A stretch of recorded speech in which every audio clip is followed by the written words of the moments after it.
اور نہ اپنے وقت زندگی کو پہچانا کہ ہم کس لیے یہاں بھیجے گئے تھے۔ افمن یمشی مکبا علی وجہہ اہدی امن یمشی سویا علی صراط مستقیم، بھلا سوچو جو شخص منہ اوندھائے چل رہا ہو وہ زیادہ صحیح راہ پانے والا ہے یا وہ جو سر اٹھائے سیدھا ایک ہموار سڑک پر چل رہا ہے۔ ٹھیک ہے، کیا فرمایا جا رہا ہے کہ منہ کے بل چلنے والے تو جانور ہوتے ہیں اور سیدھا چلنے والے تو انسان ہوتے ہیں۔ ٹھیک ہے، یہ جو مویشی ہیں یہ تو زمین پر سر جھکائے چلتے ہیں، تو اے انسان تم کیوں سر جھکائے زمین پر لپٹے جا رہے ہو؟ اپنی سرکشی اور نفرت میں تم زمین میں دھنستے جا رہے ہو، تم دنیا میں پھنسے ہوئے جا رہے ہو۔ کوئی تمہارا نہ اعلیٰ جینے کا مقصد ہے، بس تم نے کھا لیا، اپنی کوئی شہوت پوری کر لی، اپنے کسی علاقے پر حکومت کر لی، تمہیں لگتا ہے کہ یہی تمہارا زندگی کا جہاد ہے۔ تم تو جانور کی طرح زندگی گزار رہے ہو، بالکل اوندھے کھڑے ہوئے ہو۔ اگر تم نے دنیا میں ایسے ہی گزارنی ہے تو قیامت کے دن تو اللہ تم کو اوندھا ہی اٹھائے گا۔ جو جانوروں کا حال ہوگا وہی تمہارا حال ہوگا، اس لیے ہوش کرو تو اور اپنے رب کو پہچانو اور اپنے آپ کو سیدھے راستے پر لے کر آؤ۔ قل هو الذی انشأکم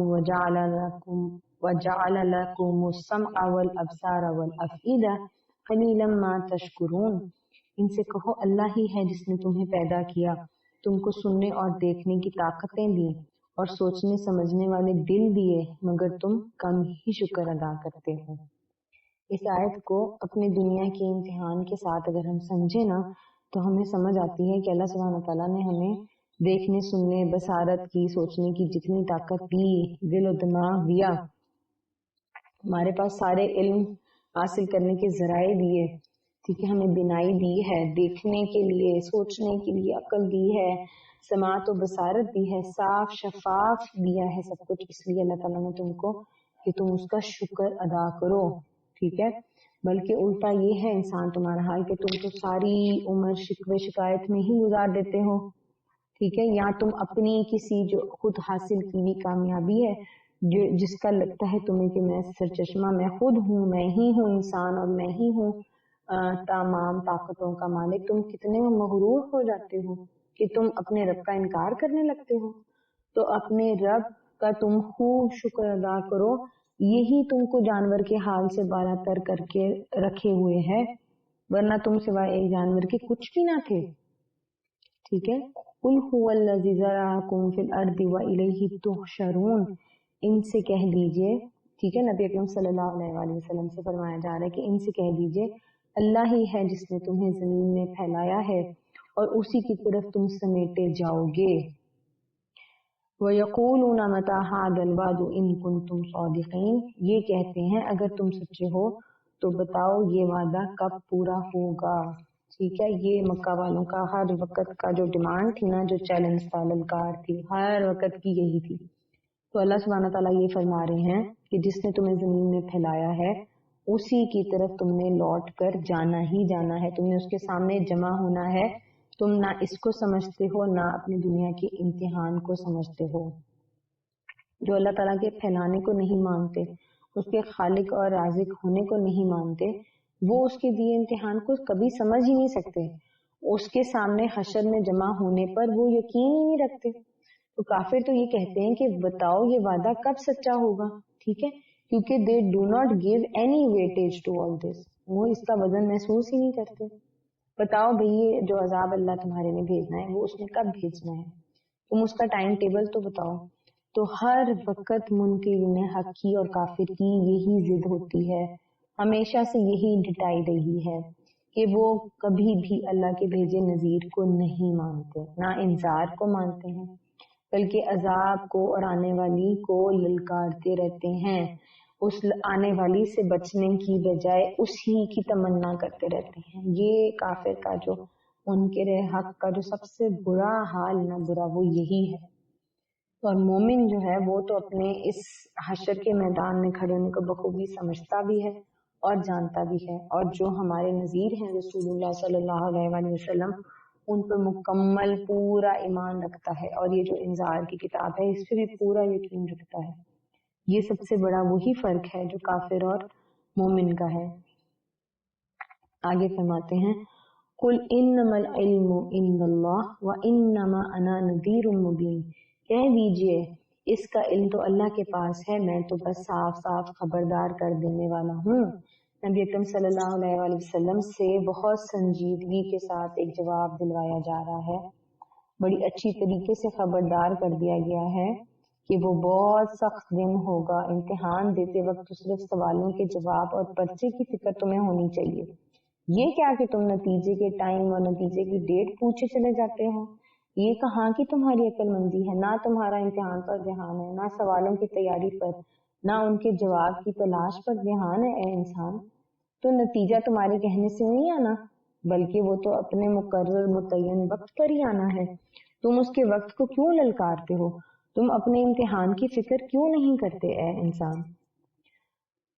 فلما رأوه زلفة سیئت وجوہ الذین کفروا وقیل ھذا الذی کنتم بہ تدعون، پھر جب یہ اس چیز کو قریب دیکھ لیں گے تو ان سب لوگوں کے چہرے بگڑ جائیں گے جنہوں نے انکار کیا ہے، اور اس وقت اس سے کہا جائے گا کہ یہی ہے وہ چیز جس کے لیے تم تقاضے کر رہے تھے۔ ٹھیک ہے، جب آنے والی آ جائے گی، جب وہ وقت آ جائے گا جو لطیفے اور سرکشی اور سوالات ان سب لوگوں کو سوج رہے تھے، آج اس دن کا سب کچھ ختم ہو جائے گا۔ ٹھیک ہے، ساری تمہاری شوخی اور ہنسی بند ہو جائے گی۔ جو اس آنے والے دن کو دیکھ لیں گے تو ان کے سب ہوش و حواس اڑ جانے ہیں، ان کو پھر کچھ سمجھ نہیں آنا، ان کو کوئی بات سجائی نہیں دینی۔ ٹھیک ہے، ان پر کسی چیز کا اثر نہیں ہونا اس وقت جو ان کی ہولناک حالت ہوگی، جو ان کا اس وقت حال ہوگا۔ ٹھیک ہے، جب وہ اس قیامت کو دیکھ لیں گے، جب وہ حشر برپا ہوتے دیکھ لیں گے، جو ان کے چہرے پر خوف، دہشت اور غم طاری ہوگا، تو اللہ سبحانہ تعالیٰ فرما رہے ہیں کہ ان سب کے چہرے بگڑ جائیں گے۔ یہ سب وہ ہیں جو اس دن کا انکار کرتے تھے، سب کے ہوش و حواس اڑ جائیں گے۔ ٹھیک ہے، اور اس وقت ان سے کہا جائے گا کہ یہی ہے وہ چیز جس کے لیے تم تقاضے کرتے تھے، تم اس کو للکارتے تھے، تم اس کو چیلنج کرتے تھے۔ ٹھیک ہے، یہ عذاب ہی تھا جس کا تم تقاضا کرتے تھے، اب تمہارا اس سے بچنے کا ہرگز کوئی انتظام نہیں ہو پائے گا۔ قل ارأیتم ان اہلکنی اللہ ومن معی او رحمنا فمن یجیر الکافرین من عذاب علیم، ان سے کہہ دیجئے کبھی تم نے یہ بھی سوچا کہ اللہ خود مجھے اور میرے ساتھیوں کو ہلاک کر دے یا ہم پر رحم کرے، کافروں کو دردناک عذاب سے کون بچا لے گا۔ ٹھیک ہے، اب اس آیت کا کانٹیکس کچھ اس طرح ہے کہ نبی کریم صلی اللہ علیہ وسلم مکے میں لوگوں کو عذاب الہی سے خبردار کرتے تھے، تو جو مکے کے سرداران تھے، ٹھیک ہے، ابو جہل اور ابو لہب جیسے سردار لوگ، وہ دوسرے لوگوں کو مطمئن کر دیتے تھے یہ کہہ کر کہ اس کی باتوں میں، یعنی محمد صلی اللہ علیہ وسلم کی باتوں میں تم لوگ ہرگز نہ آؤ، یہ بس ہم جیسا انسان ہے، اس کے ساتھی بھی ہم جیسے انسان ہی ہیں، تھوڑے دن کی زندگی ہے، محمد صلی اللہ علیہ وسلم کی سب باتیں بھولی بسری ہو جائیں گی، نہ وہ رہیں گے نہ ان کے ساتھی رہیں گے، نعوذ باللہ۔ ٹھیک ہے، اور یہ جو کفار تھے، یہ جو منکرین حق تھے، یہ جو مکہ والے مشرکین تھے، یہ تو نبی اکرم صلی اللہ علیہ وسلم اور ان کے ساتھیوں کو بددعائیں دیا کرتے تھے کہ اللہ ان کو موت دے دے، اور جو معاشرے میں ان کی وجہ سے اختلاف پیدا ہو گیا ہے، جو باپ بھائی اور باپ اور بیٹا ایک دوسرے کے خلاف ہیں کہ کون رب حق کو مانتا ہے اور کون جو ہے وہ ان بتوں کو مانتا ہے، اس اختلاف کی وجہ سے یہ دعائیں کرتے تھے کہ ہم کسی طریقے سے دوبارہ اپنے پرانے طریقوں پر، جو ہماری گمراہی کا وقت تھا، جو جہالت کا وقت تھا، ہم دوبارہ کسی طریقے سے اپنے شرک پر متفق اور متحد ہو جائیں اور پھر ہم اسی طرح ہارمنی میں، بت پرستی میں جینے لگ جائیں۔ تو یہاں ان کو جواب دے دیا گیا ہے، ان سب لوگوں کو جو محمد صلی اللہ علیہ وسلم کے لیے ایسے آل فال بولتے تھے کہ محمد صلی اللہ علیہ وسلم کہہ رہے ہیں کہ میرے اور میرے ساتھیوں کے مر جانے سے تمہارے انجام پر تو ذرہ برابر فرق نہیں پڑے گا، کیونکہ عذاب لانے والا میں تھوڑی ہوں، اگر میں نہ رہا تو عذاب نہیں آئے گا کیا قیامت کیا رونما نہیں ہوگی؟ وہ تو اللہ تعالیٰ کے کرنے کے کام ہیں، اللہ تعالیٰ اس دن اپنے فرما برداروں پر رحم کرے گا، اس کا اختیار اللہ کا ہے، میرا نہیں ہے۔ اور اے کافرو، تم پر اللہ تعالیٰ کا عذاب آنا ہے، وہ بھی اللہ رب کریم کا ہی اختیار ہے، جس سے تم کو بچانے والا کوئی نہیں ہوگا۔ اللہ تعالیٰ ہمیں ہلاک کر دے یا ہم پر رحم کر دے، یہ فرمایا نبی اکرم صلی اللہ علیہ وسلم نے۔ اور یہ بھی دیکھیے کہ رحم کا سب اختیار رب کا ہی ہے، یہ بھی کہہ دیا ہے، کسی کا خود مکلف حق نہیں ہے، ٹھیک ہے۔ مکے والوں کو سورہ انفال میں بھی یہ بتا دیا گیا تھا کہ اللہ تعالیٰ نے رسول صلی اللہ علیہ وسلم تمہارے درمیان جو بھیجے ہیں اس لیے تم پر عذاب نہیں آیا، ٹھیک ہے۔ رسول صلی اللہ علیہ وسلم نے ہی ان کو امان دی ہوئی تھی، اور جب رسول اپنی قوم کو چھوڑ کر چلے جاتے ہیں تو یہ عام بات ہے، یہ ہسٹری میں بار بار بیان کیا ہے، یہ ہمیں قرآن کریم کی تمام اقوام کے قصوں سے پتہ چلتا ہے کہ جب رسول ان کو چھوڑ کر چلے گئے ہیں ان پر تب شدید عذاب آئے ہیں، ٹھیک ہے۔ تو نبی کریم صلی اللہ علیہ وسلم سے کہلوایا جا رہا ہے کہ میرے ہونے یا نہ ہونے سے اللہ تعالیٰ کے فیصلوں پر کوئی فرق نہیں پڑتا۔ قل هو الرحمن آمنا به وعلیہ توکلنا فستعلمون من هو فی ضلال مبین۔ ان سے کہو وہ بڑا رحیم ہے، هو الرحمن، اسی پر ہم ایمان لائے ہیں، وعلیہ توکلنا، اور اسی پر ہمارا بھروسہ ہے، ٹھیک ہے۔ عنقریب تمہیں معلوم ہو جائے گا کہ صریح گمراہی میں پڑا ہوا کون ہے، ضلال مبین کون ہے، ٹھیک ہے۔ اے انسان تم اب بغاوت چھوڑ دو، مسلمان کا تو سارا توکل ہی اللہ تعالیٰ پر ہے، نہ مسلمان انکار کرتا ہے نہ جھٹلاتا ہے، اس کو تو کوئی مسئلہ ہی نہیں ہے، وہ تو رحمان رب کی رحمت سے بخشا ہی جائے گا کیونکہ وہ تو ایمان لاتا ہے، اسی پر ہمارا بھروسہ ہے، ٹھیک ہے۔ لیکن تم جو کافر ہو، جو تم جھٹلاتے ہو، تم اپنا انجام دیکھ لینا کہ تمہارے ساتھ کیا معاملہ ہوتا ہے، پھر تم کاش کرتے رہو گے، کاش کرتے رہو گے، تم پچھتاتے رہو گے، اور عنقریب تمہیں پتہ چل جائے گا کیونکہ وہ بہت جلد آنے والی ہے، ٹھیک ہے۔ اور وہ جب بہت جلد آئے گی، وہ جو حشر کا میدان سجے گا، تو پھر تم بس ہائے افسوس ہی کرتے رہ جاؤ گے۔ قل ارأیتم ان اصبح ماؤکم غورا فمن یأتیکم بماء معین۔ ان سے کہو کبھی تم نے یہ بھی سوچا کہ اگر تمہارے کنووں کا پانی زمین میں اتر جائے تو کون ہے جو اس پانی کی بہتی ہوئی صورتیں تمہیں نکال کر لا دے گا، ٹھیک ہے۔ ایک اور نعمت اللہ تعالیٰ کی پانی، اس کی طرف سے اشارہ کر کے اس کی طرف سے مثال دی گئی ہے کہ اے انسانوں،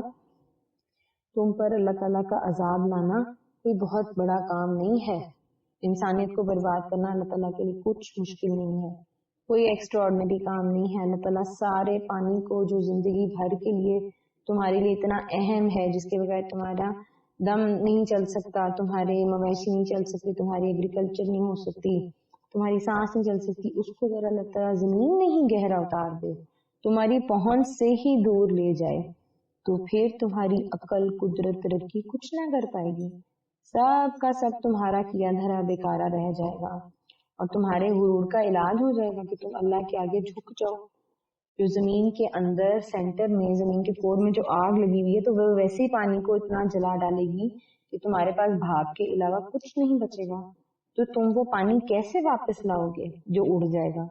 اللہ سبحانہ تعالیٰ نے پانی کا نظام ایسا درست رکھا ہوا ہے اور ایسا پانی چلایا ہے چشموں میں، نالیوں میں، ہم اصل میں یوز کرتے رہتے ہیں نا، اس لیے ہمیں اس کی قدر نہیں ہے۔ یہ کون کر کے لا کر دے گا اے انسان تمہیں؟ تو تم اپنے رب کی دیوی چھوٹی سے چھوٹی نعمت اور بڑی سے بڑی چیز کو بھی دیکھو، تمہیں ہر طرف اپنا رب ہی نظر آتا ہے، سوچ کے نہ تم اس کو مانتے ہو نہ تم اس کے حساب کتاب کو مانتے ہو۔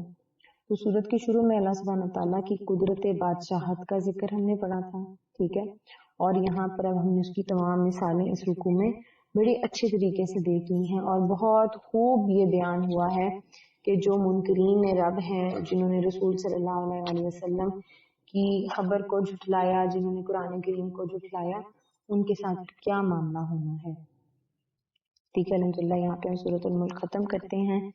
اور انشاءاللہ تعالیٰ امید ہے کہ بہت جلد کسی اور سیریز کے ساتھ ہم چند پہ اور مزید ویڈیوز اپلوڈ کریں گے انشاءاللہ تعالیٰ۔ ہم ضرور کوشش کریں گے اور کورسز جو ہیں وہ انکارپوریٹ کر سکیں، اور آپ بھی ہمارے لیے دعا کیجیے، اللہ سبحانہ تعالیٰ ہمارے وقت میں برکت پیدا کرے اور ہماری یہ جو تحریک حب قرآن کی کوششیں ہیں یہ جاری رہیں۔ سبحانک اللہم و بحمدک نشہد ان لا الہ الا انت نستغفرک و نتوب الیک۔ اللہم صلی علی محمد النبی الامی وعلی آلہ وسلم۔ یا رحمان یا رحیم یا رب کریم، ہم نے جو کچھ پڑھا اس کو اپنی بارگاہ میں قبول و منظور فرما۔ اللہ سبحانہ تعالیٰ اس قرآن کریم کی تفسیر کو میرے لیے اور تمام سننے والوں کے لیے ہدایت کا ذریعہ بنا۔ یا رب کائنات، ہمیں روزانہ قرآن کریم کی تلاوت کرنے، اس کو سمجھنے اور اس پر عمل کرنے کی توفیق عطا فرما۔ یا رب العالمین، ہمیں باعمل مسلمان بنا، ہمیں جو کچھ پڑھا اس کا ثواب نبی اکرم صلی اللہ علیہ وآلہ وسلم کو تحفۃً ہدیۃً پیش کرتے ہیں، الہی قبول فرما۔ آپ صلی اللہ علیہ وآلہ وسلم کی برکت سے اس کا ثواب تمام انبیاء کرام، خلفائے راشدین، امہات المومنین، اہل بیت، صحابہ اکرام، صحابیات، اولیاء اللہ، شہداء، صدیقین، صالحین، مومنین، مومنات تمام کو پیش کرتے ہیں، بالخصوص سلسلہ قاسمیہ عزیزیہ نقشبندیہ کے بزرگان، جن میں شامل ہیں جناب مولانا مہر محمد صاحب رحمۃ اللہ علیہ، جناب مولانا عبدالحکیم صاحب رحمۃ اللہ علیہ اور جناب مولانا عبدالعلیم قاسمی صاحب رحمۃ اللہ علیہ، سب کو پیش کرتے ہیں، الہی قبول فرما اور ان کے درجات کی بلندی فرما۔ اللہ تعالیٰ جی حاضرین محفل اور جو سننے والے ہیں ان کے جو عزیز و اقارب بزرگان دوست اس دنیا سے چلے گئے ان کی بھی مغفرت کی دعا کرتے ہیں، ان کو بھی اس کا ثواب عطا فرما۔ اللہ تعالیٰ جی ہمارے اس خانقاہ قاسمیہ عزیزیہ نقشبندیہ کی حفاظت فرما، اس کے روح رواں سجادہ نشین جناب شیخ عزیز القاسمی حکیمی مہروی نقشبندی مجددی صاحب کے درجات کی بلندی فرما، ان کو صحت و سلامتی عطا فرما، انہیں اور اس خانقاہ کو تا قیامت ہدایت کا ذریعہ بنا اور اس کے پلیٹ فارم سے ہونے والے تمام پروجیکٹس کو کامیابی عطا فرما، آمین یا رب العالمین۔ سبحان ربک رب العزت عما یصفون وسلام علی المرسلین والحمد للہ رب العالمین۔ السلام علیکم ورحمۃ اللہ وبرکاتہ۔ تلاوت قرآن اللہ کی شان، تلاوت قرآن